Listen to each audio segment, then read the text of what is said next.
하나님의 말씀은 마가복음 7장입니다. 마가복음 7장 24절에서 30절까지입니다. 마가복음 7장 24절에서 30절까지입니다. 제가 가진 성경으로는 신약성경 66페이지입니다. 마가복음 7장 24절에서 30절까지 한 절씩 교독하시고 마지막 30절은 함께 읽겠습니다. 24절입니다. 예수께서 일어나사 거기를 떠나 두로 지방으로 가서 한 집에 들어가 아무도 모르게 하시려 하나 숨길 수 없더라.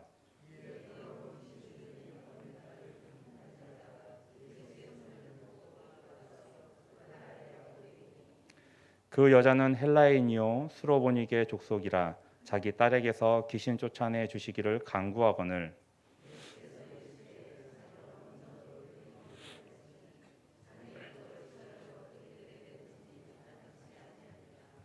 여자가 대답하여 이르되 주여 올소이다마는 상 아래 개들도 아이들이 먹던 부스러기를 먹나이다.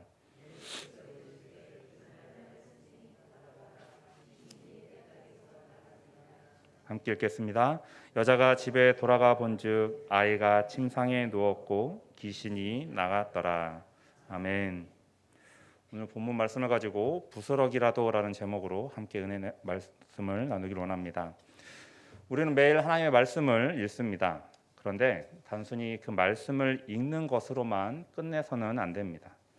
우리가 읽는 그 말씀을 통해서 하나님께서 어떤 분이신지를 생각해야 하고 또 예수님께서 어떻게 우리를 구원하셨는지를 살펴봐야만 합니다. 그리고 우리가 어떻게 해야 믿음을 가질 수 있고 또 우리가 성도로서 그리스도인으로서 어떻게 살아갈 수 있는지를 말씀을 통해서 확인할 수 있어야 합니다. 오늘 우리가 읽는 본문 말씀이 그렇습니다. 본문에 나오는 한 여인의 모습에서 우리는 성도로서 어떤 마음을 가지고 나아가야 하는지를 확인해 볼 수 있습니다. 또 예수님께서 어떤 분이신지도 우리가 오늘 본문 말씀을 통하여 확인할 수가 있습니다. 오늘 본문이 예수님이 어떤 모습을 말씀하고 있는지 그리고 우리가 따라야 할 성도의 모습이 어떤지 함께 말씀을 살펴보면서 하나님의 마음에 합당한 성도로서 세워지시는 시간이 되기를 바랍니다. 오늘 본문을 보면 이 사건이 일어나는 지역이 두로라는 지역이라고 24절에 분명하게 소개하고 있습니다. 이 두로라는 지역은 갈릴리 북서쪽에 위치하고 있으며 동쪽으로는 지중해 해안을 끼고 있는 지역입니다.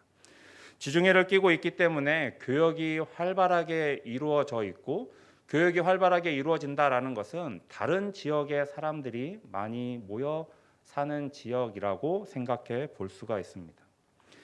예수님은 앞에서 게네사네 지방에서 사역을 하시다가 이 두로 지역으로 옮기셨다라고 24절에 이야기를 하고 있습니다. 24절을 통해서 알 수 있는 것은 예수님께서 이 두로 지역으로 이동하신 것이 사역을 위해서 옮기신 것이 아니다라는 것입니다. 24절을 보면 예수님께서 두로 지역의 한 집에 들어가서 예수님께서 이곳에 있는 것을 아무도 모르게 하시려고 하신다라고 말씀하고 있습니다. 이 부분을 헬라어 원어 성경을 그대로 해석해 보면 예수님은 아무도 알기를 원치 않고 있었다라는 말로 해석할 수가 있습니다. 예수님은 두로 지역으로 이동을 하시고 그 두로 지역에 있는 한 집에 들어가시면서 예수님께서 이곳에 있다라는 것을 아무도 알기를 원치 않았다라는 겁니다. 예수님께서 오늘 본문의 배경이 되는 두로 지역으로 오신 것은 하나님 나라를 전하기 위한 그 복음 전하는 사역을 위해서가 아니라 앞으로의 사역을 위해서 충분한 휴식을 취하기 원하셨다라는 것을 생각해 볼 수 있습니다. 24절의 말씀을 통해서 우리는 예수님에 대해서 두 가지를 확인할 수가 있습니다. 첫 번째는 예수님께서 우리와 같은 인간의 몸을 지니셨다라는 겁니다. 예수님은 사람을 피해서 아무도 모르게 두로 지역의 한 집을 정하셨습니다. 그 이유는 앞으로의 행한 사역을 위해서 휴식을 취하기 위해서입니다. 예수님께서 참 인간이시기 때문에 마찬가지로 휴식이 필요하신 것입니다. 그렇지 않다면 굳이 휴식을 취하기 위해서 아무도 모르게 그 집으로 들어갈 필요가 없었던 것입니다. 마가는 4장에서 마가복음을 기록하면서 예수님의 모습을 사람들에게 전하기 힘썼습니다. 4장에 보면 예수님의 이런 참 인간 되심을 증거하고 있습니다. 예수님이 배에서 주무실 때 베개를 베고 주무신다라는 어떻게 보면 필요 없는 문장을 넣음으로써 예수님께서 참 인간이 되심을 분명하게 이 마가복음을 읽는 독자에게 전하고 있습니다. 그리고 오늘 본문에서 휴식을 취하시기를 원하시는 모습을 통하여서 예수님께서 우리와 똑같은 참 인간이 되심을 분명하게 전달하고 있습니다. 그리고 본문을 통해서 살펴볼 수 있는 예수님의 두 번째 모습은 예수님은 하나님께서 보내신 진정한 하나님의 아들이시다라는 것을 확인할 수가 있습니다. 예수님께서 두로로 이동하신 이유는 사람들에게 그 모습을 드러내지 않고 휴식을 취하기 위해서였습니다. 하지만 예수님의 바램과는 다르게 많은 사람들이 두로에 있는 예수님을 찾아왔습니다. 마가는 사람들이 예수님께로 몰려드는 이러한 모습을 통하여서 예수님의 그런 본인의 노력에 의하여서 하나님의 아들로 나타내는 것이 아니라 오히려 자기를 숨기려고 해도 어쩔 수 없이 하나님께서 보내신 하나님의 아들이라는 것을 드러낼 수밖에 없는 상황이 되었음을 보여주고 있습니다. 예수님이 아무리 숨기려고 해도 사람들에게 계속해서 드러나는 것입니다. 마가는 24절의 이 짧은 문장들을 통하여서 예수님의 참 인간 되심과 하나님의 아들 되심을 모두 보여주고 있습니다. 그리고 이 말씀은 앞으로 참 신이시며 참 인간이신 예수님께서 하실 일이 무엇인지를 기대하게 하는 역할을 하기도 합니다. 사람들을 피해서 쉬기를 원하셨던 예수님이었지만 사람들은 예수님께서 쉬도록 내버려 두지 않았습니다. 많은 사람들이 예수님을 찾아왔다라고 말합니다. 예수님에 대한 소문이 이스라엘 전체에 퍼져나가고 있는 중이었습니다. 갈릴리 호수나 예루살렘에서 행했던 많은 이적과 말씀들이 소문을 통해서 사람들에게 퍼졌습니다. 그 소문의 내용처럼 예수님께서 많은 이적을 펼치시고 말씀을 전하셨는지 두로 지역에 있는 사람들이 궁금해했습니다. 그래서 두로 지역에 예수님이 오셨다라는 소문이 돌자 예수님께로 많은 사람들이 모여들었던 것입니다. 그런 사람들 중에 오늘 본문의 주인공인 한 여인도 있었습니다. 마가는 예수님을 찾아온 이 여인을 귀신 들린 딸을 두고 있다라고 소개하고 있습니다. 유대인의 관점에서 본다면 이 여인은 예수님을 찾아올 수 없었던, 찾아오기에는 여러모로 부적절한 사람이었습니다. 여인이었고 또 이방인이었습니다. 더욱이 귀신 들린 딸을 둔 자였습니다. 26절을 보면 그 여자는 헬라인이요 수르보니게 족속이라 자기 딸에게서 귀신 쫓아내 주시기를 간구하거늘. 마가는 예수님을 찾아온 이 여인을 이야기하면서 헬라인이고 수르보니게 족속이다라는 사실을 두 번이나 반복적으로 이야기하고 있습니다. 그래서 이 여인이 이방인이었다라는 사실을 강조하고 있습니다. 마가가 이렇게까지 예수님을 찾아온 여인이 이방인이라는 사실을 강조한 이유가 무엇입니까? 이 이방 여인이 예수님을 만나기에 부적절한 존재임을 드러내기 위해서입니다. 그리고 더 나아가서 그런 이방 여인을 예수님께서 배척하지 않으시고 만나주시고 함께 대화를 나눠주신다라는 사실을 드러내기 위해서입니다. 오늘 본문 앞에서는 장로들의 전통, 특히 정결규례에 대해서 예수님의 가르침을 마가가 기록하고 있습니다. 그리고 바로 이어서 이방 지역에 귀신 들린 딸을 가진 이 이방 여인과의 대화를 나누시는 예수님의 모습을 보여줌으로써 예수님께서 복음을 전하시기 위해서 유대인들이 목숨을 걸고 지키는 그런 전통까지도 얼마든지 깨트릴 수 있다라는 것을 분명하게 보여주고 있는 장치입니다. 예수님께서 복음을 전하시는데 이방 여인이어도 상관없다라는 것을 보여주는 것입니다. 예수님을 찾아온 여인이 예수님 발 아래에 엎드렸습니다. 여기서 엎드리다라는 말의 의미는 어떤 대상을 향하여 완전히 땅바닥에 엎드려 있는 상태입니다. 단순히 고개만 숙이거나 허리를 숙이는 것에 그치는 것이 아니라 오체가 땅바닥에 다 붙을 정도로 엎드린다라는 것입니다. 그리고 이 단어는 강구를 위하여 자신을 낮추는 것이다 라는 의미를 또한 가지고 있습니다. 자신이 필요한 것이 있기에 예수님을 찾아왔고 그 강구를 예수님께 드러내기 위해서 예수님 앞에 엎드린다라는 것입니다. 예수님을 찾아온 여인의 엎드린 모습은 이 이방 여인이 얼마나 간절한 소원을 가지고 예수님을 찾아왔는지를 단적으로 보여줍니다. 이방 여인은 자신이 예수님을 찾아올 수 없다는 것과 예수님을 찾아오더라도 예수님을 만나지 못할 수 있다라는 것을 알고 있었을 것입니다. 그럼에도 예수님을 찾아올 수밖에 없었고 그 앞에 간절함을 보이는 엎드리는 모습을 통하여서 자신이 지금 얼마나 긴박한 절박한 상황에 놓여 있는지를 보여주고 있습니다. 이 여인의 간절한 마음은 예수님 앞에 엎드리는 모습 말고도 또 한 가지가 더 있습니다. 26절을 보면 마지막에 뭘 말하고 있습니까? 귀신 쫓아내 주시기를 간구하거늘이라고 말하고 있습니다. 이 간구하거늘이라는 말이 우리나라 말로는 간구하다, 한번 이렇게 예수님께 부탁하는 것처럼 보이는 표현이지만 이 말을 헬라어 원어를 놓고 본다면 간구하고 있었다라는 의미를 가지고 있습니다. 이는 그 헬라어 문법적으로 볼 때 아직 끝나지 않고서 계속해서 반복되는 동작이 있다라는 것입니다. 이방 여인이 예수님께 한 번만 내 딸에게서 귀신을 쫓아내달라고 한 번만 이야기한 것이 아니라 계속 거듭해서 자신의 딸에게서 귀신을 쫓아주시기를 예수님께 구하고 있었다라는 것입니다. 계속해서 예수님 앞에 엎드리고 예수님께 간구하고 있었다라는 것을 보여주고 있습니다. 이런 이방 여인이 예수님 앞에 엎드리고 계속해서 간구함으로써 자신의 간절한 마음을 예수님께 이야기하고 있는데 예수님의 반응이 어떻습니까? 이런 간절한 여인의 말을 들었는데 예수님의 반응이 어떻습니까?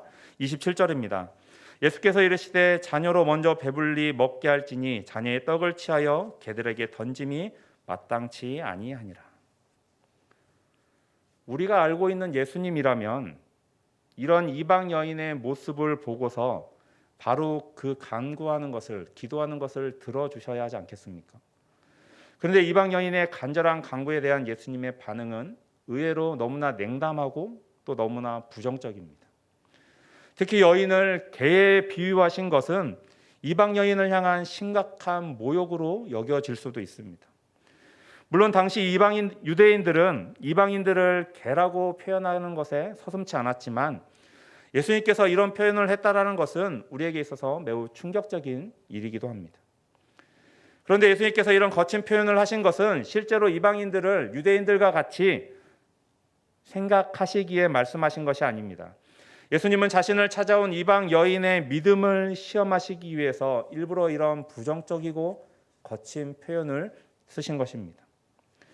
오늘 본문과 같은 내용을 다루는 마태복음을 살펴보면 예수님은 이 여인에게 자신은 이스라엘 집에 잃어버린 양 외에는 다른 곳으로 보내지 않았다라고 말씀하십니다. 이는 너는 유대인이 아니라 이방인이기 때문에 내가 나에게 구하는 것을 들어줄 수 없다라는 표현이기도 합니다.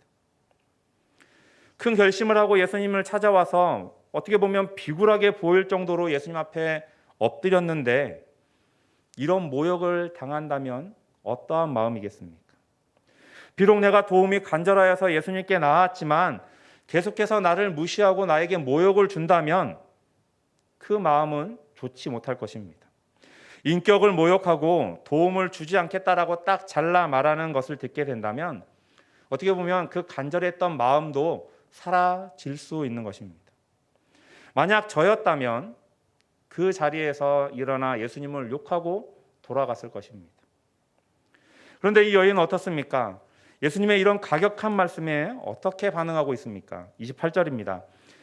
여자가 대답하여 이르되 주여 올소이다마는 상 아래 개들도 아이들이 먹던 부스러기를 먹나이다. 이 여인은 먼저 예수님을 주여라고 부르고 있습니다. 이 호칭은 예수님의 권위에 대한 이 이방 여인의 인식과 예수님을 향한 여인의 의존적 자세를 분명하게 보여주는 것입니다. 이 여인의 모습은 예수님께서 유대인들에게 주로서 대접받지 못했지만 이방 지역 또 이방 여인에게서는 주로서 대접받고 있음을 보여주는 겁니다. 앞에서 유대인들은 예수님을 주로 고백하지 않았습니다. 그러나 이 이방 여인은 예수님을 주로 고백하고 있는 것입니다. 예수님을 주로 인정한 여인이 말하고 있는 것이 무엇입니까? 이 이방 여인은 예수님의 메시아적 구속 사역에 대해서 유대인들의 우선권과 자신의 낮은 지위를 인정하고 있습니다. 이 여인은 심지어 자신을 개로 비유하신 예수님의 표현까지도 그대로 받아들이고 있습니다. 그러나 이 여인은 개에게 주어지는 최소한의 권리를 통하여서 자신도 그러한 것을 얻을 수 있음을 고백하고 있는 겁니다. 예수님이 주시는 은혜를 통하여서 유대인들이 먼저 그것을 누리는 것이 당연하지만 이방인인 자신도 예수님이 주시는 것에 부스럭이라도 먹기를 기대하며 또 기다릴 권리가 있다라는 것입니다.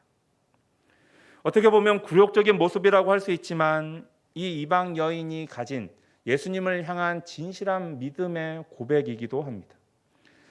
자신은 감히 온전한 은혜를 받을 수 없지만 그저 상에서 떨어지는 부스럭이라도 나에게 족하다라는 것입니다. 지금 자신에게는 그러한 자그마한 은혜만으로도 감지덕지하다라고 이 여인이 말하고 있는 것입니다. 상에서 떨어지는 부스러기만으로도 자신이 처한 상황을 해결할 수 있다라고 믿고 있는 것입니다. 앞에 6장에서는 예수님께서 오병이어 기적을 통하여서 예수님께서 베푸시는 하나님 나라의 잔치가 무엇인지를 유대인들에게 또 제자들에게 보여주셨습니다. 그런데 그 많은 유대인들 또 제자들은 예수님께서 행하신 사역의 의미가 무엇인지를 전혀 깨닫지 못했습니다. 그저 자신들의 배고픈 배만 채울 뿐이었습니다. 그런데 지금 이 이방 여인은 어떻습니까? 제자들도 알지 못했고 유대인들도 알지 못했던 예수님께서 베푸셨던 하나님의 나라의 잔치에 대한 그 의미를 깨달은 것입니다. 그렇기에 예수님에게 상에서 떨어지는 부스럭이라도 내가 만족한다라고 고백하고 있는 것입니다. 이 이방 여인은 자신의 처지를 너무나 잘 알고 있었습니다. 그렇기에 유대인들을 위해서 오셨다라는 예수님의 말씀을 인정하고 있고 자신은 그저 상 아래로 떨어지는 부스럭이라도 만족하고 있다라고 말한 것입니다. 이 표현을 통해서 이 여인이 얼마나 겸손하고 또 예수님을 향한 진실한 믿음을 가지고 있는지를 정확하게 볼 수 있습니다.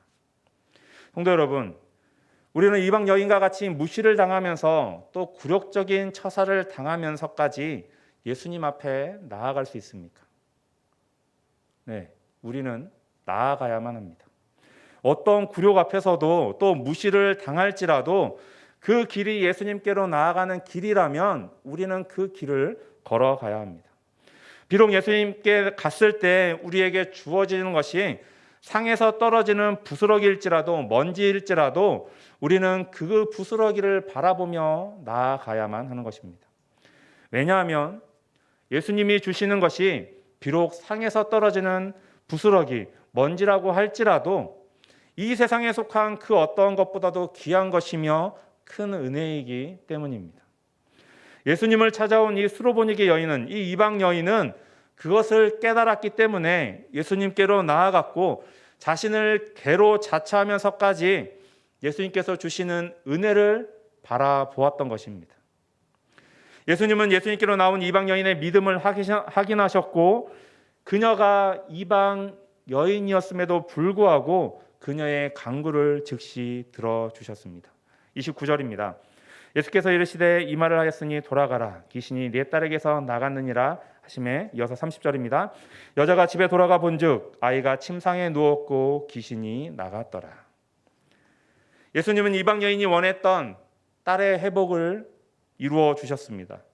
이 여인이 은혜를 받을 수 없는 이방 지역의 이방인이었고 예수님께 나와서 수모를 당했고 치욕스러운 취급을 당했지만 예수님을 향한 그 믿음을 놓지 않았고 계속해서 간구함으로써 끈질기게 예수님께 매달림으로써 예수님께서 베푸시는 부스러기보다 더 큰 은혜를 입을 수 있었습니다. 부스러기와 같은 은혜라고 할지라도 우리가 무시할 수 없는 것입니다. 왜냐하면 예수님께서 베푸신 은혜이기 때문입니다. 비록 부스러기와 같은 은혜라고 할지라도 이 세상에 그 어떠한 것보다도 크고 놀라운 능력을 가진 은혜라는 것을 기억하시고 그러한 은혜를 바라보시며 예수님께로 나아가시는 저희 성도님들이 되시길 바랍니다. 우리가 오늘 본문을 통하여서 확인할 수 있는 것이 무엇입니까? 예수님의 참신과 참 인간 되심을 확인할 수 있었습니다. 그리고 그런 예수님께서 베풀어 주시는 부스러기만한 은혜라고 할지라도 우리에게 있어서 충분하다라는 것을 확인할 수 있었습니다. 많은 사람들은 또 많은 성도들은 예수님께서 나에게 큰 은혜를 베풀어 주시고 많은 은혜를 부어 달라라고 기도합니다. 그러나 우리가 반드시 기억해야 할 것은 그 은혜의 크기가 중요한 것이 아니다라는 것입니다.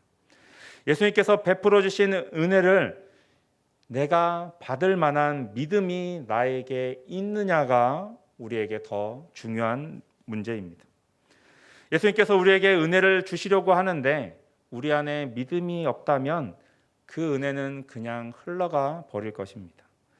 예수님을 향한 참된 믿음이 있다면 예수님이 주시는 은혜가 비록 부스러기와 같이 작을지라도 우리는 감사함으로 그 은혜를 받을 수 있습니다. 그리고 우리에게 주신 그 은혜로 말미암아 하나님의 일들을 감당할 수 있으며 하나님께 영광을 올려드릴 수 있는 것입니다. 참된 성도에게 있어서 중요한 것은 부어주시는 은혜의 양과 크기가 아니라 그 은혜를 받을 만한 믿음이 나에게 있느냐 있는 것입니다. 하나님을 향한 예수님을 향한 진실한 믿음을 소유하시며 나아가시는 저희 성도님들이 되시길 바랍니다.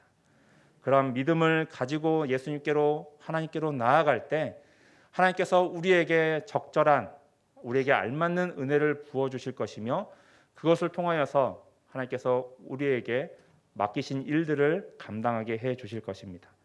그런 믿음을 갖게 해달라고 또한 그런 믿음을 통하여서 부어주시는 은혜를 감당함으로써 온전히 하나님께 나아가시는 또 하나님께 영광을 올려드리시는 저희 성도님들이 되시길 바랍니다.